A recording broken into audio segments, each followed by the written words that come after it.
Hello, I'm Michael Redmond, professional Go player. In this video, I'm going to show you a game from the Nongshim Cup, the 24th Nongshim Cup. The Nongshim Cup is a tournament, 3 teams of 5 players each. So here I'll show you the Chinese team.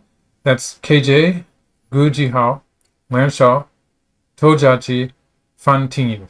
I hope those pronunciations are pretty good. 5 very well-known Chinese top players. Going on to the Japanese team, it's Iyama Yuta, Ichiriki, Shibano, Toramaru, Hsu Chiayuan, and Zhengqi. So those 2 final names are Chinese names, and in Japan, Hsu is known as Kagen, and Yu is known as Yoseki. Okay, and finally Korea, that's Shin Jinseo, Byun Sangil, Park Junghwan, or I think that might be Junghwan, and Kang Dongyun, Shin Minjun. In this first batch of games, there were 4 games played, and Tingyu from China was playing in all 4 games, so he did fairly well. And I chose to comment on his game against Kagen, which was the 3rd round.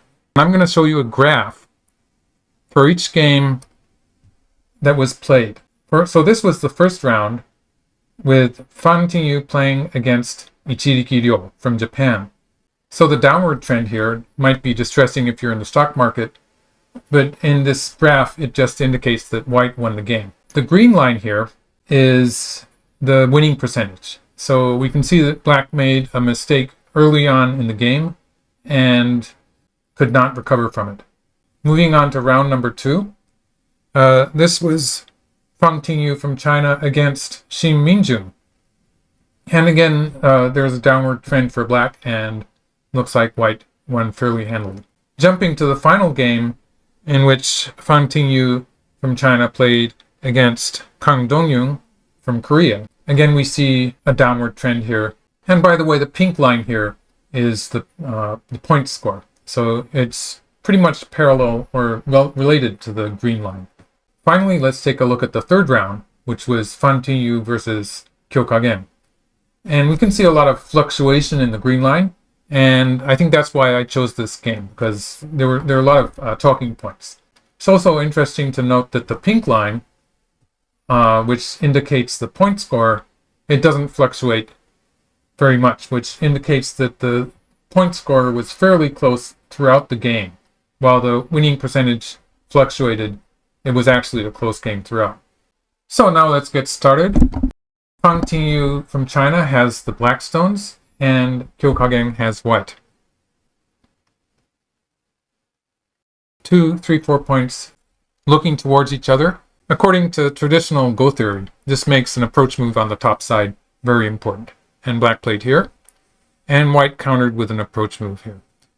So this kind of unusual opening, it does have the effect of taking your opponent out of his research, out of his prepared opening. And so there is some advantage to that.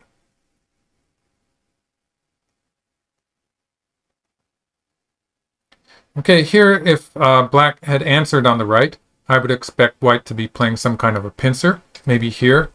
You see this pincer a lot. You can also see players playing the tight pincer here. In which case, white would be using the 3 white stones on the right as a kind of a wall to attack black in the upper left. So black played another move here, and white played a slightly unusual joseki here. So this actually, it reverts to a different joseki, in which you might assume white had a stone here to start with, and black had a stone here and pressed at the E16 point. In which case, sometimes white kicks in the corner. So it is reverted to the same shape. The more common move for white would have been to play here, and if white plays here, black will cut one side or the other, and white will capture the cutting stone. So this is a Go proverb in action, and this would be a joseki shape. So instead white played here, and this reverts to what I would say is a modern joseki. So in this joseki, white is attempting to take sente. So usually black would capture here, and white would be able to play away. So white would maybe play this point, which is It is a fact that the joseki in the upper right was left midstream, so this is a big move for white to be playing next. In the game, black answered on the upper right, and white got to escape it. So, for the time being, white has captured these 3 stones in a net, or a geta.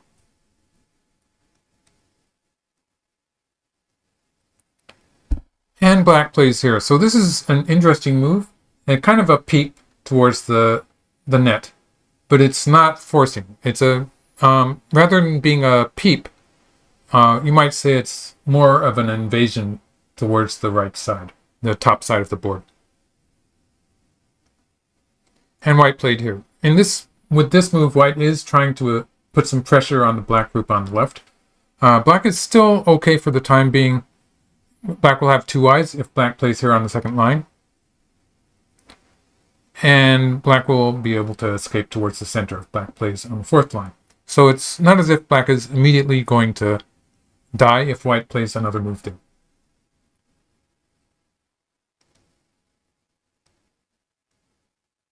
And white is trying to expand the top side. It is actually very difficult for white to kill this black stone, as we shall see. So black takes this point to start moving out with this stone. And white here is trying to confine black to the top side, which white has done. Black has many ways of living on the top. It shouldn't be too hard. But when black plays towards the center here, it does become a bit more sharp, you might say, dangerous. So here white is attacking black's eye space. Black is not quite alive yet. So just to go back a few moves, let's take a look at what's happening in the upper left part of the top side. So if black plays here, black can actually save those 3 stones that were captured in a net. But this is probably not a good idea, because in this variation, it does put the whole black group in danger. And of course, white's group in the corner it's already alive. So it's not a good attack against the white group, and black is losing eye space. So this is not really working for black. Thus, black didn't do that in the game, and extended here. So here white is trying to take away black's eye space. With the extension here, black is threatening a cut in combination with a hane here. So this ladder is working for white, but black does have aji with a move here. So some potential to cut off these 5 stones and capture them. So that's what black is going to use to try to save this group.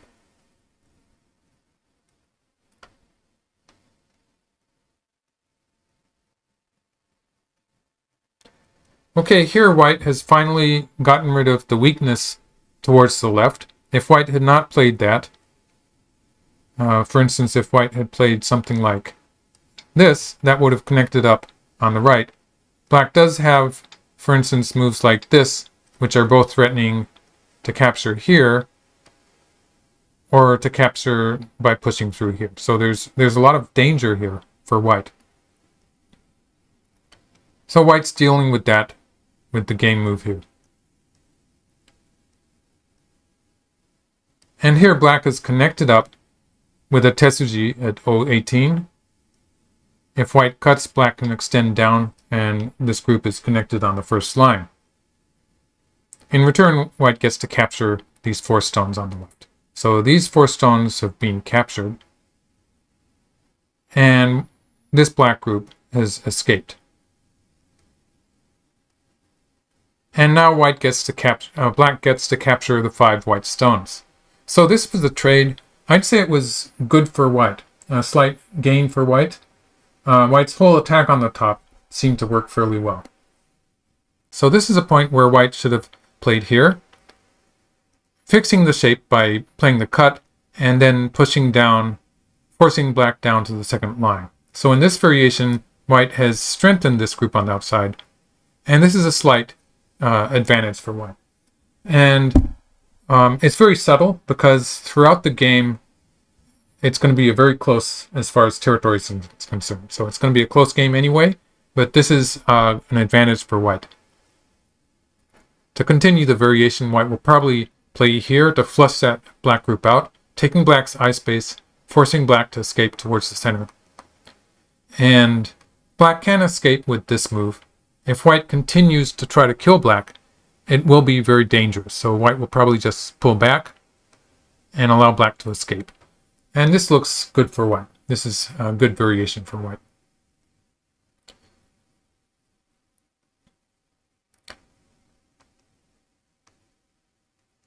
So in the game, white played this move, allowing black to live on the second line, and played a pincer, at which point black played here. So here black had an opportunity to take the lead. Instead of cutting, black should have played here to defend black's territory in the upper right. And after white connects, black can still play here and cut, although it's a ladder. So it is a ladder, but if white captures in the ladder, black can cut here. And since these black stones were captured, this is a very important threat. After white plays an Atari here, then black can escape here. And if white persists in trying to chase the ladder, black can get a double Atari, or can just push through here. So saving those black stones on the left would be very important. It would be bigger than white capturing the ladder like this. So this would be too big. When black cut here in the game, white did get to save those 4 stones, which was actually a very big move.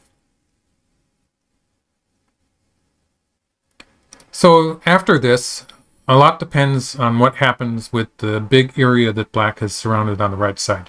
But there is a lot of bad aji related to it. So white started with an extension on the bottom side, and now is trying something on the right side. So there's just so much bad aji involved with this white group.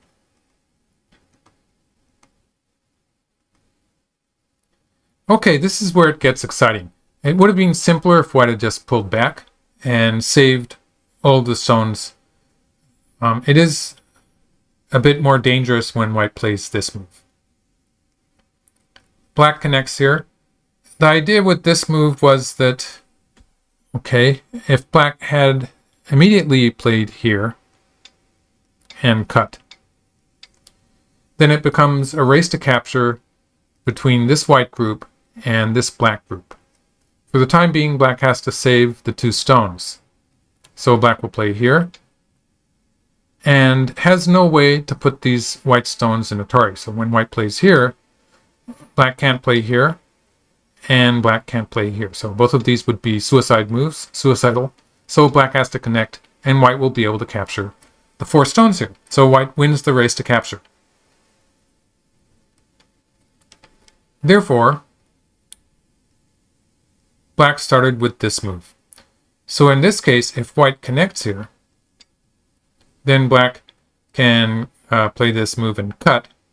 And now black is going to win the race to capture. So 6 there was the important move, which fills a white liberty while saving the 2 black stones. So now white has only 2 liberties left, and black is going to win the race to capture by playing here, putting white in Atari.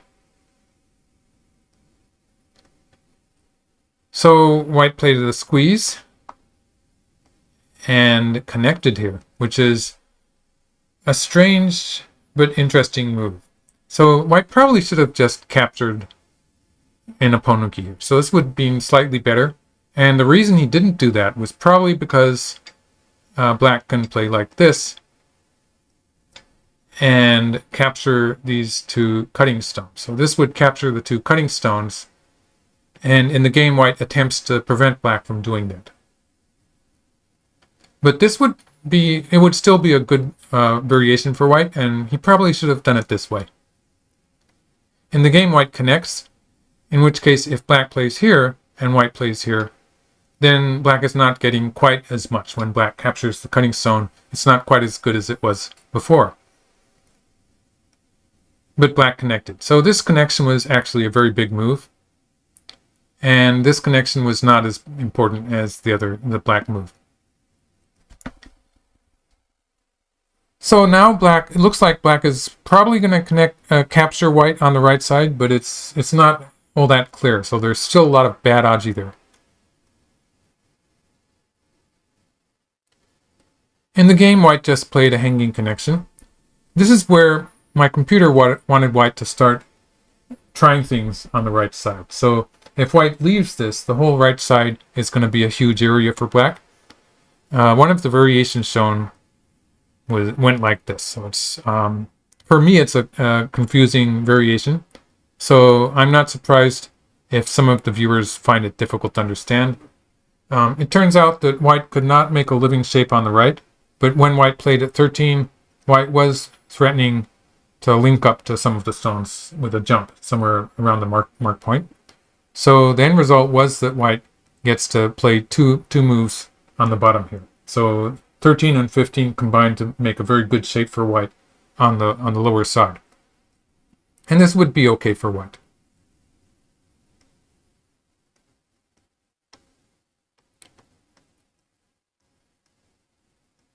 Okay, so the fighting shifts to the lower left.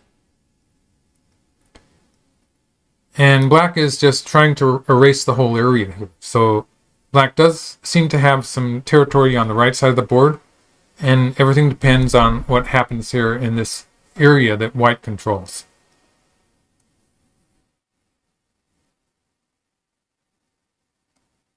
And it's going to turn into a big race to capture.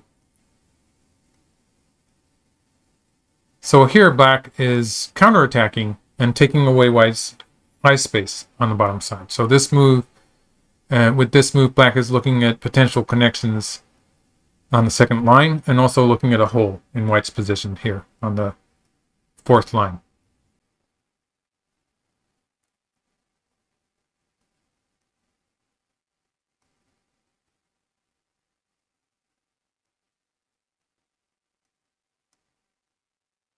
Okay, so white has lost most of the eye space for the white group, but has succeeded in cutting off this black group. So it's going to be a fight between these two groups, this white group and this black group.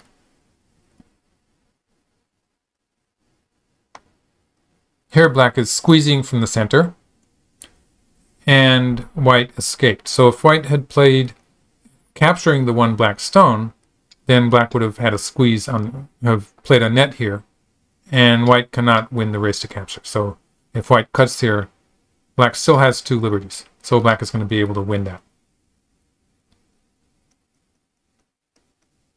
So white escaped. That was forced. Black doesn't have time to capture the 5 white stones because this group is more important.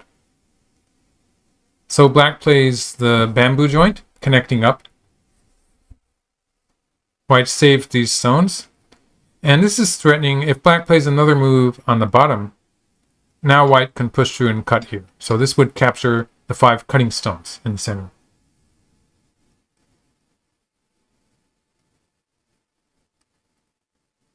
This prevents that, because if white pushes through and cuts now, black can capture the whole white group. So that's how black is preventing white from doing that. And finally, black fills the looting. So now these black stones are connected, and we're back to the race to capture between this white group and this black group. Both of them will have trouble making 2 eyes. So white plays here. This is a Tetsuji, and if black simply captures the one stone, white will break through capturing these black stones in the center of the board. So this would be a win for white.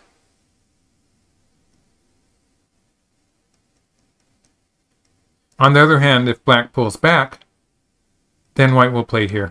This looks like it's an advantage for white. White's already threatening to make 2 eyes, so if white plays here next, white will have a living shape.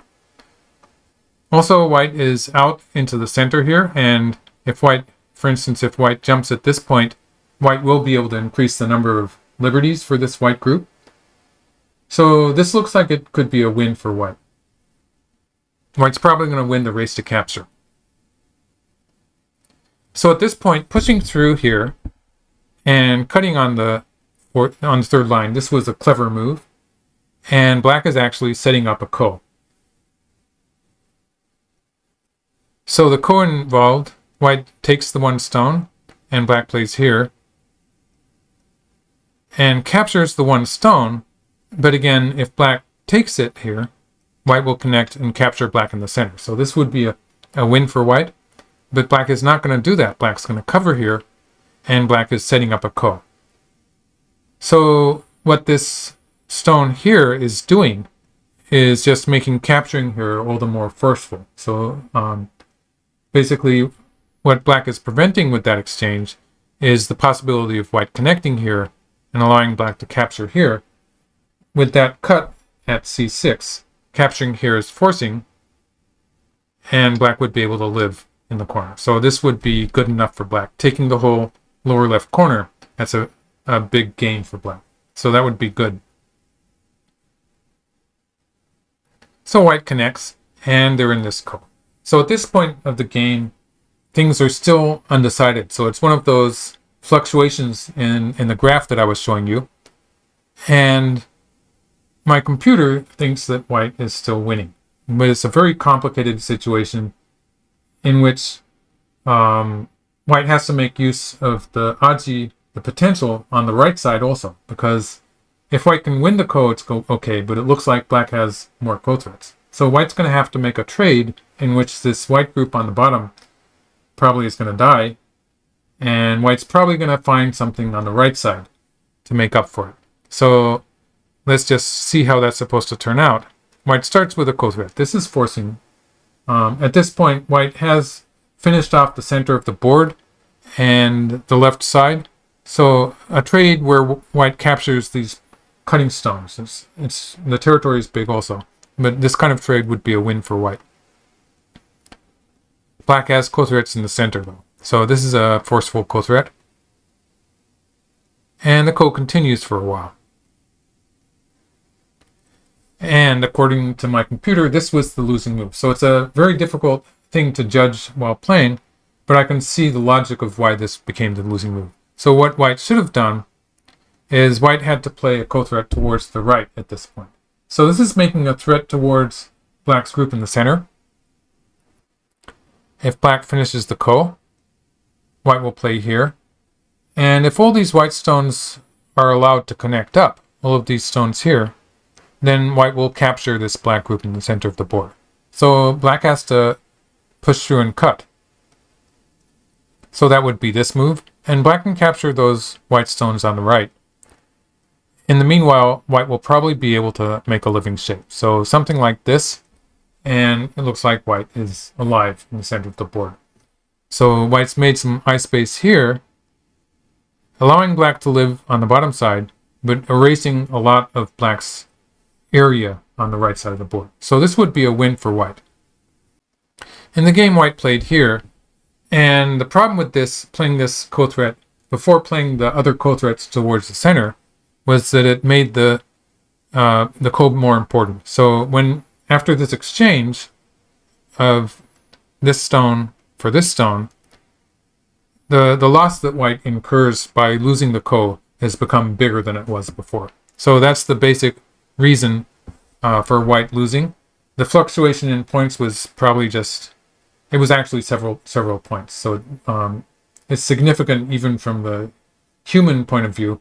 Since the game was relatively close, this was what changed the game from a potential win for white to a win for black. So black still has this ko threat in the center of the board and captures the ko. And white has run out of ko threats. So if white does this kind of thing, now, the loss of territory towards the bottom is much bigger than it was before. So that difference is several points. It's probably close to 10 points actually, because just looking at it locally, it's this kind of shape where black has captured a lot more territory. So white pushed through here. In this variation also, white has lost some extra points here. So again, it's the exchange of this stone for this stone, which has given black some extra territory.